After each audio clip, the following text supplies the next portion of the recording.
ये क्या, तीनों लोगों के स्वामी स्वयं जगन्नाथ जी आज एक कटहल चुरा के क्यों भाग रहे हैं? और ये माली हमारे प्यारे जगन्नाथ जी के पीछे डंडा लेकर क्यों दौड़ रहा है? आखिर ऐसी क्या नौबत आ गई? आइए जानते हैं प्रभु की इस नटखट लीला के बारे में। जगन्नाथपुरी में एक बहुत ही अद्भुत भक्त रहते थे, श्री माधव दास जी। उनका हृदय बिल्कुल किसी बच्चे की तरह साफ और भोला था। प्रभु जगन्नाथ के साथ उनका रिश्ता सिर्फ पूजा पाठ का नहीं, बल्कि एक पक्की मित्रता का था।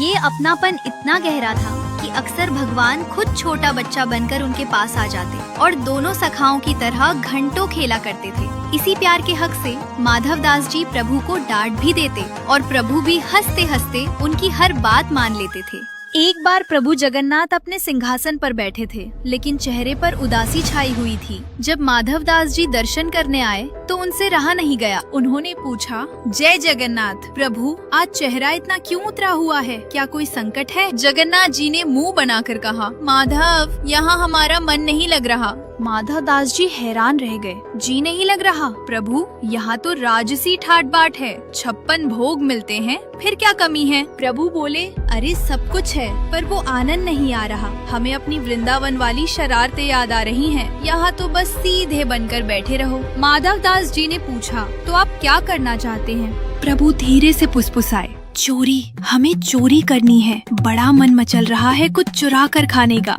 माधव दास जी घबरा गए। अरे धीरे बोलिए, दुनिया आपको जगन्नाथ कहती है, यानी सबका पालनहार, और आप चोरी करने की सोच रहे हैं। इस पर नटखट प्रभु ने बड़ी मासूमियत से जवाब दिया, अरे माधव, नाम भले ही जगन्नाथ हो गया हो, पर अपनी पुरानी आदतें कैसे छोड़ दूं? मेरा स्वभाव तो वही माखन चोर वाला है, बस इसीलिए आज हाथ की सफाई दिखाने का मन है।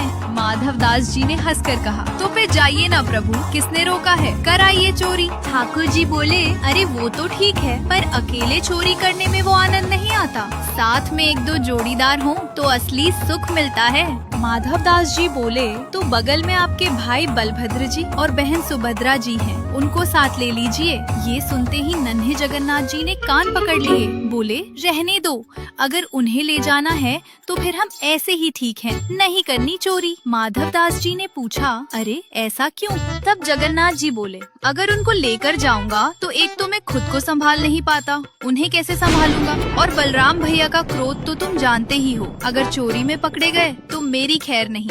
और अगर मैंने दाऊ भैया से कह भी दिया कि चोरी करने चलना है, तो पहले तो वो मुझे ही डांटेंगे कि तुम्हें शर्म नहीं आती, दुनिया पूजा करती है और तुम चोर बनोगे। और अगर मान भी गए तो वो ठहरे मर्यादा वाले देव, वो पूरे शहर में ऐलान कर देंगे कि सुनो सब लोग, मेरा छोटा भाई आ रहा है, उसके लिए चोरी का इंतजाम कर दो।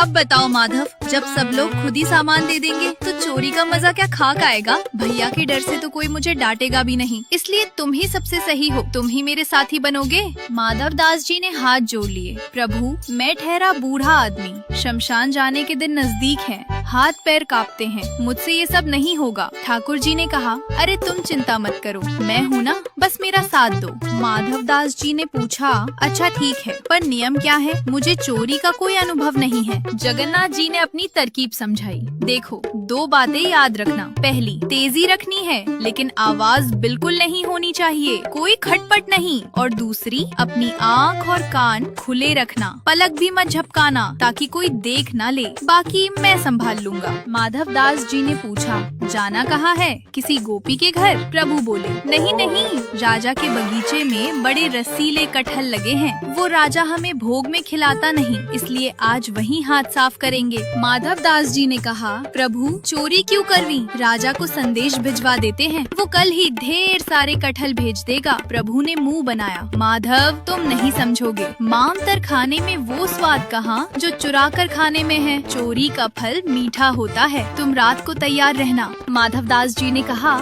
ठीक है, मुख्य सिंह द्वार पर मिले। प्रभु बोले, अरे नहीं, वहाँ तो रात भर कीर्तन चलता है, पकड़े जाएंगे, तुम दक्षिण द्वार पर चुपचाप खड़े रहना। रात हुई, दक्षिण द्वार पर माधव दास जी इंतजार कर रहे थे। तभी ठाकुर जी आए, एकदम दबे पांव, काले कपड़े ऐसे ओढ़े थे कि अंधेरे में सिर्फ उनकी दो बड़ी बड़ी आंखें चमक रही थी। माधव दास जी प्रभु के साथ चुपचाप कदम मिलाकर चल पड़े अपने अभियान पर। जैसे ही वे राजा के बगीचे में घुसे, माधव दास जी ने जोर से पूछा, प्रभु, कटहल का पेड़ कहाँ है? जगन्नाथ जी ने दांत पीसते हुए कहा, "श्श, धीरे बोलो, वो ठीक सामने है। पेड़ के पास पहुंचकर जगन्नाथ जी बोले, चलो अब चढ़ाई करनी होगी। माधव दास जी ने फिर अपनी तेज आवाज में पूछा, कौन से पेड़ पर चढ़ूं? तभी बगीचे के माली की नींद खुल गई। वो लाठी लेकर चिल्लाया, कौन है वहाँ? रुको, मैं बताता हूँ किस पर चढ़ना है। जगन्नाथ जी घबरा गए और तुरंत माधव दास जी को खींचकर एक झाड़ी के पीछे ले जाकर छिप गए। उन्होंने फुसफुसाते हुए कहा, क्या तुम मुझे मरवाओगे? मैंने तुमसे कहा था शोर मत करना। तभी माली वहाँ आया, इधर उधर देखा और चला गया। वे बाल बाल बच गए। माली के जाने के बाद माधव दास जी बोले, अब क्या उपाय है? जगन्नाथ जी बोले, देखो, एक ऊपर चढ़ेगा और तोड़ेगा, दूसरा नीचे लपकेगा। अगर कटहल जमीन पर गिरा तो धम से आवाज होगी और खेल खत्म। माधव दास जी बोले, प्रभु आप तो नाजुक हैं, कहीं गिर गए तो अनर्थ हो जाएगा, मैं ही चढ़ता हूँ। ठाकुर जी खुश हो गए। ठीक है, मैं नीचे झोली फैलाकर खड़ा हूँ। माधव दास जी पेड़ पर चढ़े और एक बड़ा सा कटहल पकड़कर ऊपर से ही चिल्ला पड़े, प्रभु ये वाला फेंकू या वो वाला? ठाकुर जी ने अपना माथा पीट लिया। लो, अब तो गए काम से। आवाज सुनते ही माली फिर आ गया। अच्छा, तो तुम यहाँ हो? अब माली को अपनी तरफ आता देख हमारे नटखट ठाकुर जी ने आव देखा न ताव वहाँ से रफू चक्कर हो गए। ऊपर से माधव दास जी ने कटहल छोड़ा, नीचे कोई पकड़ने वाला तो था नहीं। जोर से आवाज आई, धम। माधव दास जी बोले, अरे प्रभु पकड़ा नहीं क्या? नीचे से माली कड़क कर बोला, मैं पकड़ूंगा तुझे, नीचे आ जरा। माधव दास जी नीचे उतरे तो देखा भगवान गायब। माली ने उन्हें धर दबोचा, 2-4 डंडे भी रसीद किए और पेड़ से बांध दिया। माधव दास जी बेचारे इधर उधर देख रहे थे कि मेरा साथी कहाँ गया, पर वो तो तब तक मंदिर में जाकर सो चुके थे। सुबह जब राजा बगीचे में आया तो माधव दास जी को पेड़ से बंधा देख उसके होश उड़ गए।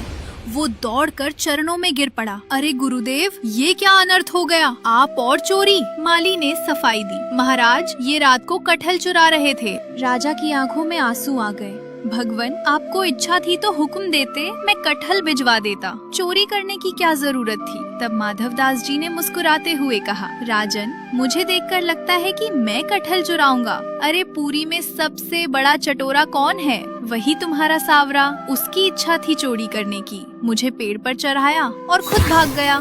राजा गदगद हो गया। धन्य है मेरा भाग्य, स्वयं त्रिभुवन के नाथ मेरे बगीचे में चोरी करने आए। राजा ने उसी वक्त अपना पूरा बगीचा भगवान जगन्नाथ के नाम कर दिया। माधव दास जी को तुरंत बड़े सम्मान के साथ बंधन से मुक्त किया गया।